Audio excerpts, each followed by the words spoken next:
Vice President J.D. Vance is pulling no punches in his criticism of Jewish Insider and its editor, Josh Kraushaar. The outlet ran a piece titled "Vance's Reluctance to Support Houthi Strikes Concerns Some Leading GOP Senators." In that piece, Jewish Insider writes, several GOP senators told JI they are concerned Vance's isolationist worldview may reshape the direction of the party. Earlier in March, Vance had voiced concern to other Trump administration officials in a Signal chat about striking the Houthis.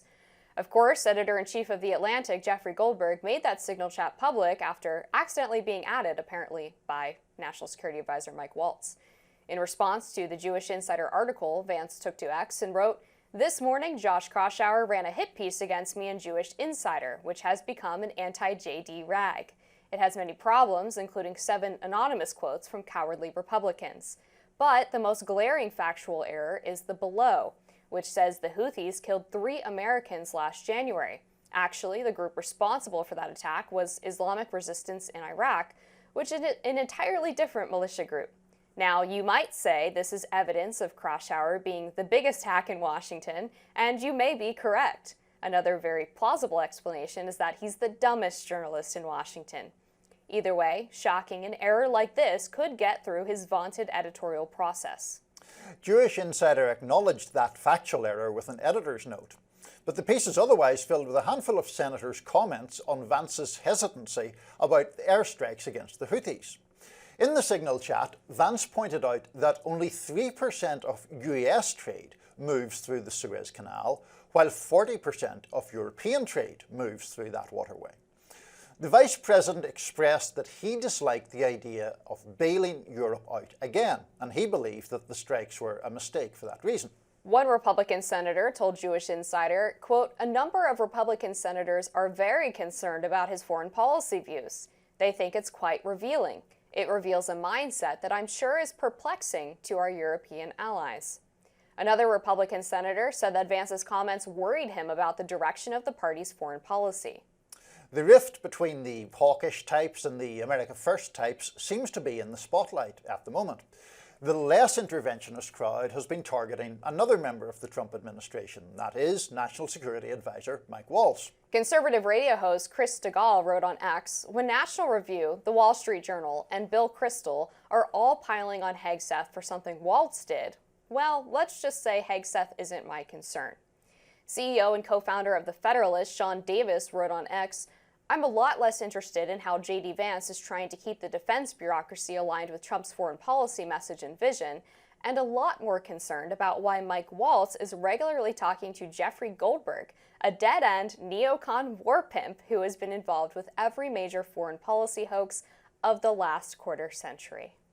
Goodness. Republican on Republican violence, Amber. You love to see it. This is shocking stuff. What can I say about all of this? First of all, I should declare a very mild interest in that I know Josh Kraushaar a little bit. He's always been a very congenial character to me, and I'm somewhat surprised he finds himself in under quite such fervent fire from J.D. Vance, because I think, I don't know what Josh's politics are exactly, but he's certainly not a left-winger or a flaming liberal by any standards. And also, we should perhaps note, wasn't him who wrote the piece in Jewish Insider, though he is its editor-in-chief. I believe it was Emily Jacobs who wrote it. In any event, you must have more insight into the Republican on Republican struggles, so what do you think? Well, as someone who lands more on the America First anti-interventionist side, I was pleased to see that J.D. Vance was pushing back on the sort of reflexive willingness to bomb, to get involved, etc. Now, I do think in terms of protecting waterways and trade routes, that is a responsibility that Americans took on after World War II. So I understand the explanation for it, but J.D. Vance was talking more about, will the American people understand why we're getting involved in this? And I think that's an important question to ask, and one that is entirely valid. And it's nice to see, frankly, people actually debating foreign policy within the administration instead of having this echo chamber where they're all just pushing the same narrative, the same sort of neoconservative bent, especially when the tenor of Trump's past few campaigns has been to be skeptical of over-involvement from the Americans in foreign policy. So I think a lot of the focus on Signalgate, so-called, has obviously been on how the chats leaked out and all of that. And I do think that's a serious topic. I also think substantively, to your point, what J.D. Vance said about not only the strike in the Houthis, but the broader framework that he put around that was maybe one of the most substantively interesting things in what we learned. Now, in relation to his reaction to the Jewish insider piece, to me that betrayed a sensitivity on his part about this schism that does obviously exist between the more interventionist and the more hawkish kinds of Republicans. And the Senate, I think it is fair to say, is maybe not a stronghold, but there are more of the pro-interventionist Republicans in the Senate than there are either in the Trump administration or in the House.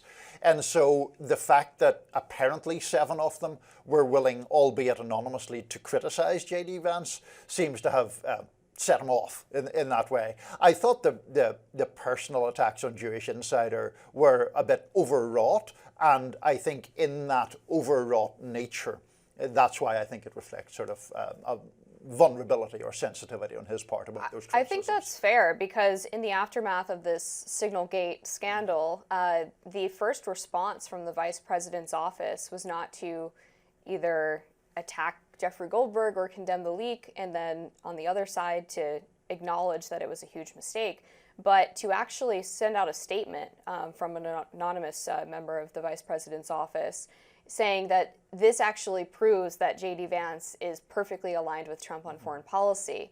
So trying to make sure that Trump didn't recognize this as a schism, that was really their chief concern, which speaks to this divide that's happening among some members of the cabinet. And there has been a lot of skepticism of Mike Waltz from the time he was first chosen by Trump to be the national security advisor, because he is a more hawkish, neoconservative individual on foreign policy. Some people liked the fact that the Trump cabinet represented this wide range of views on foreign policy, but others were, reasonably concerned that his voice would have an outsized influence and could lead the party away from its recent anti-interventionist shift. And Rubio would be part of that kind of camp as well. Sure. And Rubio and Waltz would be, I think, the two main champions of that sort of view within the administration. It is, I concede, interesting that even in a administration that is dominated by such a personality as Trump's, that there are still these significant differences within the cabinet on very genuine issues. And therefore, I think it's, kind of interesting that we have Vance representing one side and then going out and saying that, in a sense, his view on the Houthis thing was more in tune with what Trump's underlying message is, right? Which is basically that the Europeans should step up.